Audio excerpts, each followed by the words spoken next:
Okay, this is the third video in trigonometry.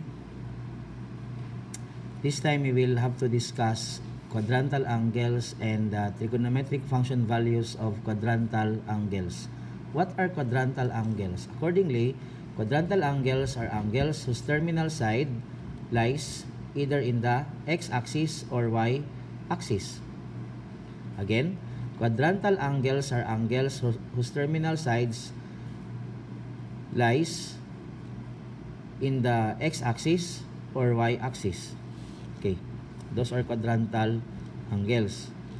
So, quadrantal angles measure 0 degree, 90 degrees, 180 degrees, 270 degrees, 360 degrees, or even 450 degrees, which is beyond 360 degrees. We have 540 degrees, and so on.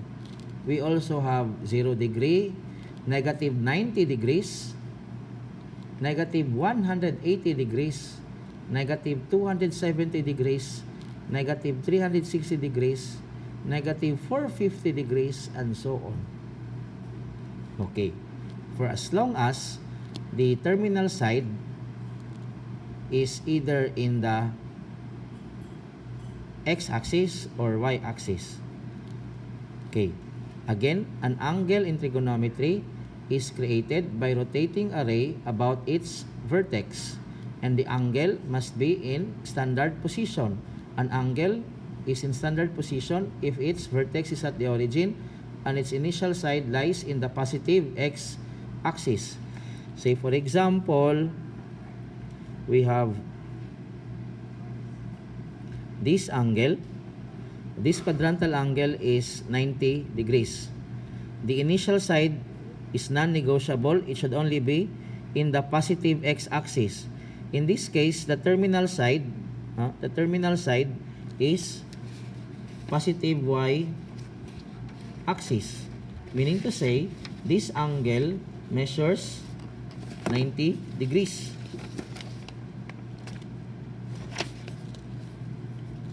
Okay, this is 90 degrees, or theta is equal to 90 degrees.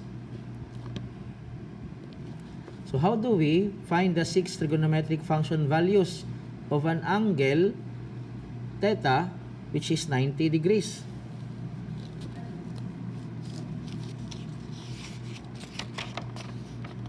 You pick a point which is found in the terminal side of theta, just like in the first video. So you have 0, 2. Okay, 0, 2 is a point found in the positive y-axis. Actually, any point for as long as it is found along the terminal side. In 0, 2,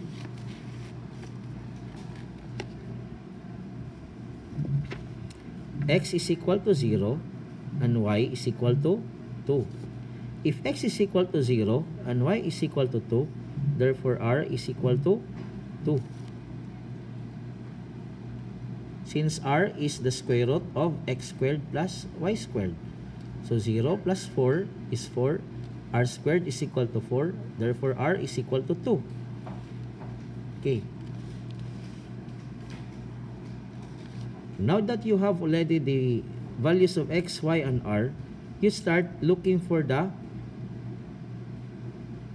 trigonometric function values. So sine theta or sine 90, since theta is equal to 90 degrees, sine 90 degrees, which is defined as y over r, would be equal to 1. Since y is equal to 2 and r is equal to 2. Cosine 90 degrees is equal to 0. Unsay definition gani sa cosine 90 degrees? That's x over r. So 0 over 2 is 0. Next, tangent 90 degrees is equal to undefined, since tangent is defined as y over x, or 2 over 0. Next, you have cosecant 90. Cosecant 90 degrees is also equal to 1, since the reciprocal of 1 is 1. The reciprocal of sine 90, which is cosecant 90, is 1. Secant 90 degrees is equal to undefined, since secant, which is the reciprocal of cosine, cosine being 0, so secant 90 degrees is undefined. Secant is actually defined as r over x, so that's 2 over 0, or undefined. Cotangent 90 degrees, cotangent is x over y, so that's 0. Okay.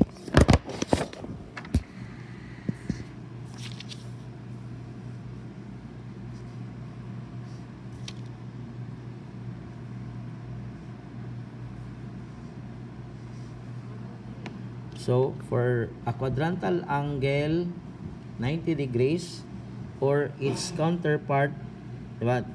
If the angle is made by rotating a ray counterclockwise, the measure is positive. So, kung clockwise po siya, negative. So, kung same nga terminal side, for example, kani siya, this angle measures negative 270 degrees. Diba? Since the rotation is clockwise. So, kanang sine 90 degrees, it is equal to sine negative 270 degrees, which is equal to 1. Okay. By the way, what do you call 90 degrees and negative 270 degrees? They are actually called coterminal angles. Why are they called coterminal angles? Because they have the same terminal side. What is their terminal side?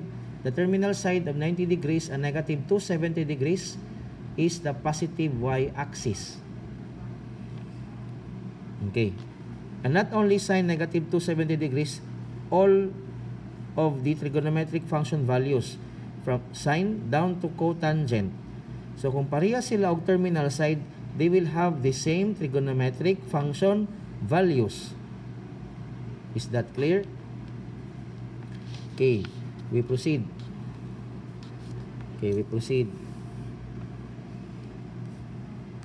Okay. What about for an angle whose terminal side is in the negative x-axis? So this is the initial side, non-negotiable. It should always be in the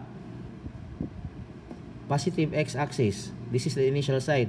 The terminal side is in the negative x-axis. Okay. The measure of the angle is 180 degrees. Obviously, di ba? Mura ka nang sa protractor. Okay. Kung saan ganito, you determine or you pick one point that is found in the negative x-axis in the terminal side of angle theta. So this is theta, 180 degrees. Say, you have negative 2, 0. Sir, pwede po negative 5, 0. Parehas na gyapon. So if x is negative 5 and y is 0, so r will be equal to 5. So same na gyapon ang values kay mo ang ma-obtain. Okay. So I will leave that to you as your own exercise. So in this case, you have x is equal to negative 2, y is equal to 0, therefore r is equal to 2. R is always equal to, R is always greater than 0, R is always greater than x, R is always greater than y. So, sine 180 degrees. Since sine theta is defined as y over r, That's 0 over 2 or 0. Wala siya nakita sa video. Okay, dala. Next, cosine 180 degrees. Cosine 180 degrees is defined as x over r. That's negative 2 over 2, which is negative 1.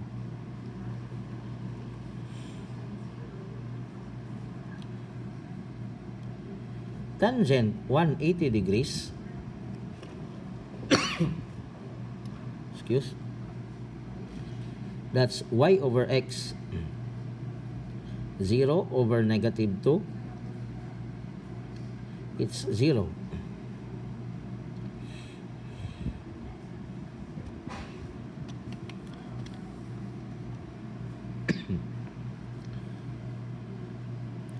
Cosecant 180 degrees, which is 2 over 0. That's undefined. The reciprocal of sine 180 degrees, which is 0, is undefined. That's the value of cosecant 180 degrees. Next, secant 180 degrees is negative 1. Since the reciprocal of negative 1 is negative 1. Cotangent 180 degrees is also undefined. Since tangent is 0, cotangent is undefined. Tangent is 0 over negative 2. So, ang cotangent is negative 2 over 0, undefined.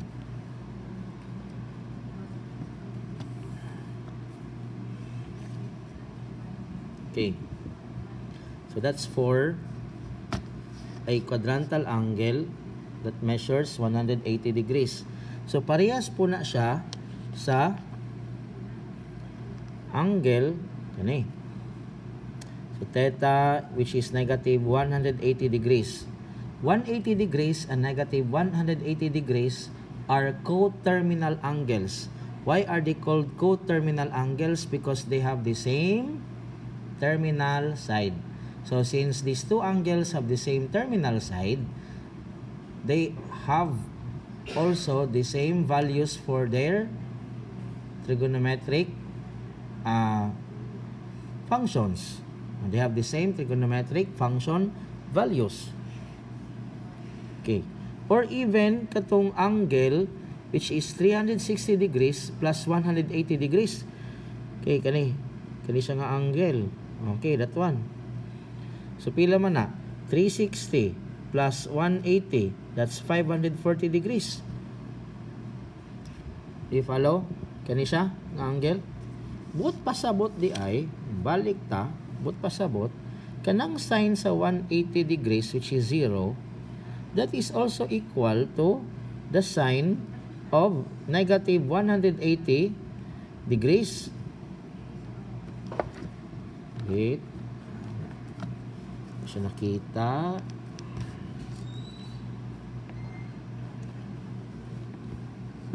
And it is also equal to the sine of 540 degrees.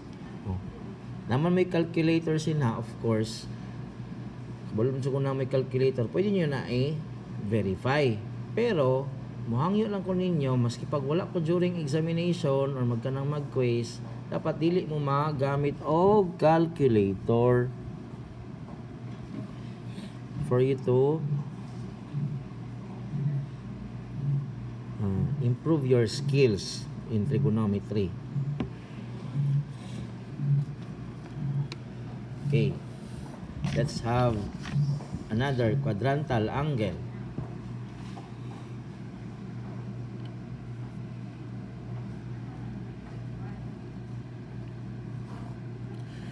So this is the x-axis. By the way, it's always important to label which is the x-axis and which is the y-axis.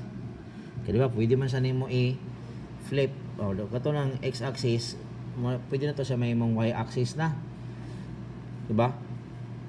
So, label yun nimo asa ang x-axis, asa po ang y-axis. The x-axis is the horizontal real number line. The y-axis is the vertical real number line. So, So we are done with 90 degrees. We are done with 180 degrees. 90 degrees and 180 degrees are quadrantal angles. Again, what are quadrantal angles? These are angles whose terminal sides are in the x-axis or y-axis. So we have this third angle. So theta is 270 degrees to Luca 90. That's 270 degrees. This is angle theta. Okay. The terminal side is the negative y-axis. Kani po siya nga angle has the same terminal side with an angle which is drawn, or with an angle whose measure is negative 90 degrees. Ang iyang rotation is clockwise. Again, kung clockwise ang rotation, the angle is positive. Kung counterclockwise, the angle is kung clockwise ang rotation, the angle is negative. Kung counterclockwise, it's positive. Counterclockwise, positive. Clockwise, negative. Kulang emphasize ko sa'yo, mabalin ako og istorya without me noticing it. Okay. Okay. Or even, kanang angle nga, say, 360 degrees plus 270 degrees. Pila man na? 360 plus 270. Ang 360 is one full revolution. Plus another round until 270 degrees. Okay, 630 degrees. 270 degrees, negative 90 degrees, and 630 degrees are coterminal angles. Why are they called coterminal angles again? Because they have the same terminal side. Apart from that, napapoy negative 450 degrees. Kanang negative 450 degrees,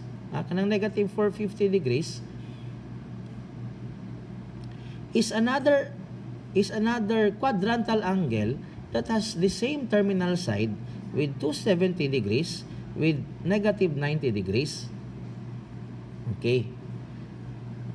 Then, unsaon ganito, for you to find the 6 trigonometric function values, you pick a point which is found in the terminal side. So you have 0, negative 4. 0, negative 4 is a point found in the negative y-axis. So x is 0, y is negative 4.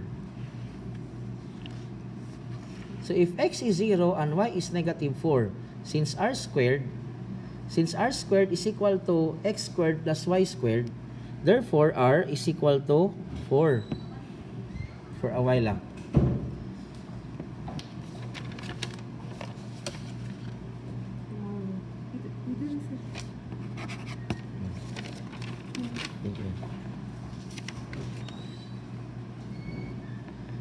Again, x is equal to 0, y is equal to negative 4, r is equal to 4. R is always positive. R is a distance from the point to the origin. Gani siya. So, using the definition of trigonometric function values, so trigonometric functions, so sine theta, which is y over r, negative 4 over 4, that's negative 1.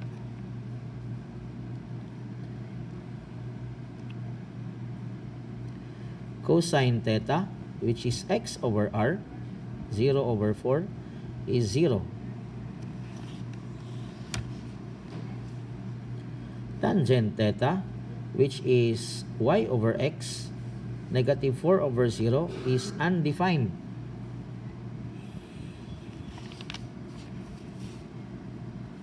Cosecant theta, which is the reciprocal of sine theta, is negative 1. Secant theta, which is the reciprocal of cosine theta, is undefined since cosine theta is 0. The reciprocal of 0 is undefined. That's 4 divided by 0 is undefined.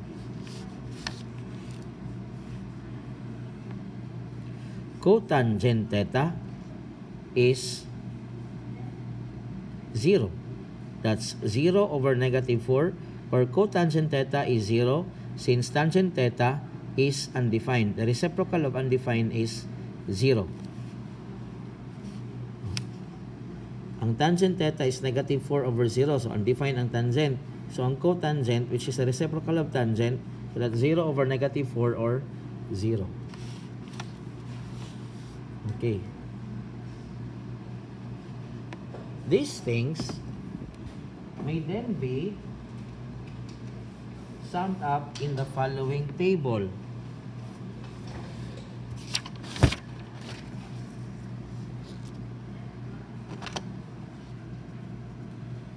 Trigonometric function values of quadrantal angles.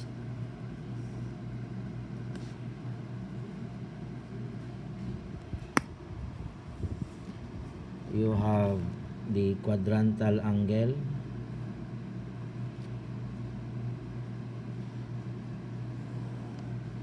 (90°),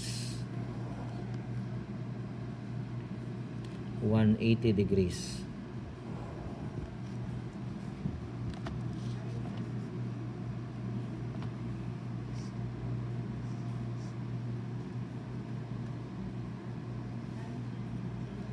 (270°), 360°.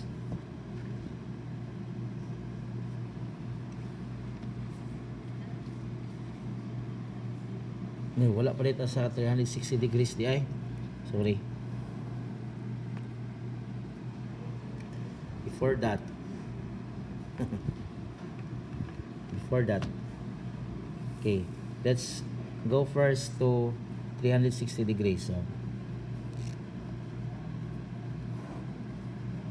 this is the x-axis, this is the y-axis. So this is 360°. The rotation of the angle is counterclockwise, so that's positive. Okay, that's 360°.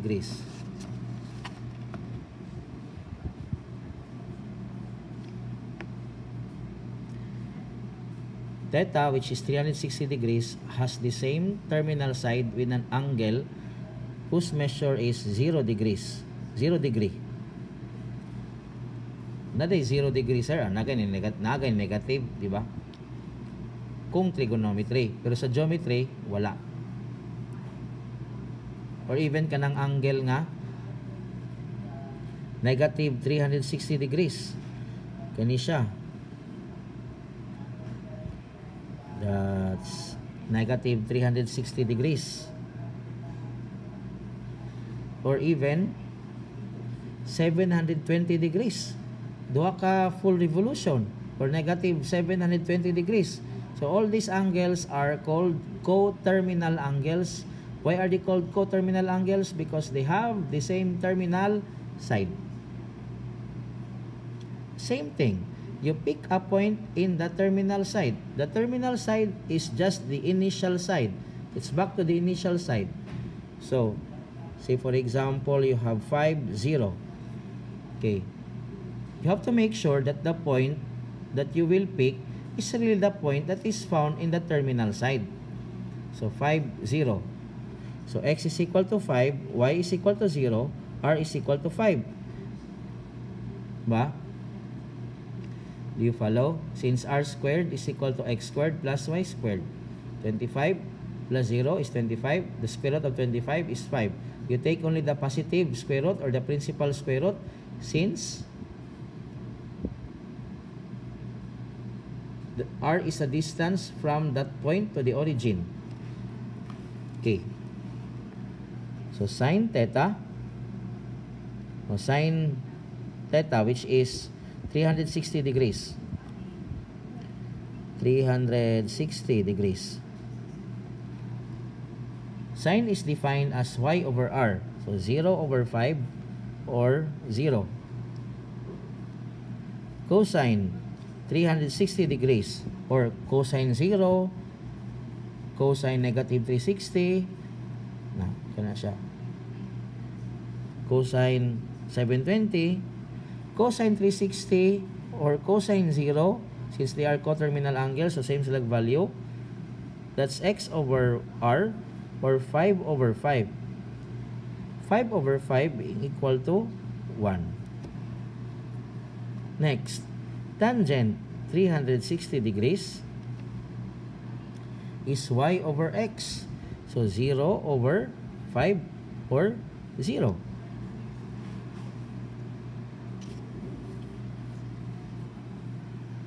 Cosecant 360 degrees is 5 over 0, which is the reciprocal of 0 over 5, as sine 360 degrees. So that's undefined. Secant 360 degrees. Secant 360 degrees is 1, since the reciprocal of 1 is 1. 1 being the value of cosine 360 degrees. And finally, cotangent 360 degrees is equal to undefined. That's 5 over 0. Okay. So, we may then summarize those values that we obtained in the following table.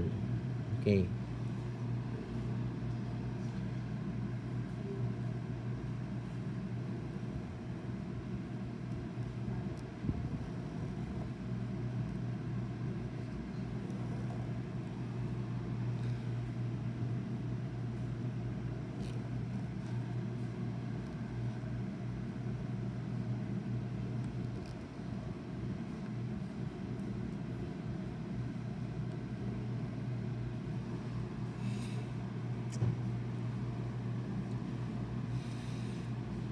So, sa 90 degrees, ang sine 90 degrees is 1.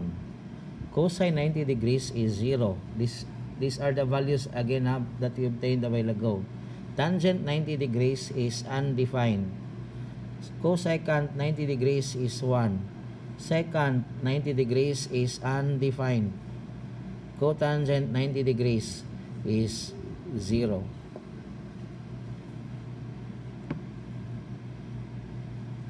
On the other hand, sine 180 degrees is 0. Cosine 180 degrees is negative 1. Tangent 180 degrees is 0. Cosecant 180 degrees is undefined. Secant 180 degrees is negative 1. And cotangent 180 degrees is undefined.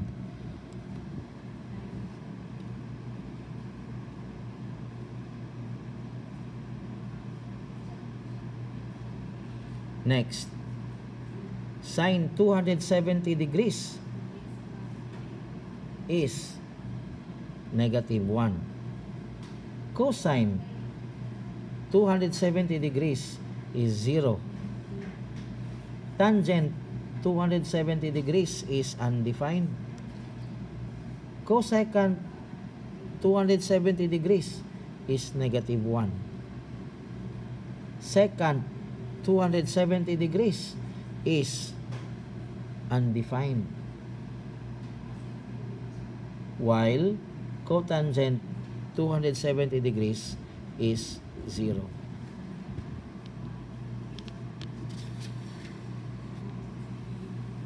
My students told me before nga nalaw pattern. Kita mo sila pattern. Ako di mo ko magsalig anang pattern kay actually like what I tell you before, dili mag-memorize. Walay mag-memorize. Kung makalimot, mag-derive. Balik ka sa basic, which is for you to draw a Cartesian plane. You draw the quadrantal angle. Say for example, the quadrantal angle that measures 180 degrees. You draw that quadrantal angle. You determine a point in the terminal side, like you have negative 6, 0. Negative 6, 0 is found in the negative x-axis. So it is the terminal side of an angle, of a quadrantal angle, like 180 degrees. Ang iyang co-terminal angle po, negative 180 degrees. So pareha sila og sa trigonometric function values. So ang akong gisulti, no need nga memorize. So pwede mag-derive. So sa 360 degrees or sa 0 degree, 0 degree for 360 degrees. Sine 360 degrees or sine 0, that's 0. Cosine 360 degrees, 1. Tangent 360 degrees, 0. Cosecant 360 degrees, undefined. Secant 360 degrees, that's 1. Cotangent 360 degrees, undefined. So, I don't know kung naay pattern, if there is such thing as a pattern, pero I can only tell you nga dapat kung makalimot mo, for example, if you are asked, what is the cosecant of 270 degrees? Kinala ba na sa ibutang sa calculator? Kinala ba na sa memorization before sa test? No. You have to draw a Cartesian plane and then determine a point or pick a point in the terminal side of theta, which is 270 degrees. So kung 270 degrees, ang iyang terminal side is in the negative y-axis. So a possible point that you can use is 0, negative 3. X is 0, y is negative 3. So r is 3. Since r is always greater than 0, r is always positive. Dayon, cosecant is defined as r over y. So 3 over negative 3, that's negative 1. So dili nakakinahanglan nga mag-memorize before sa exam, or dili kinahanglan nga maggamit og calculator in finding the 6 trigonometric function values of quadrantal angles. Thank you.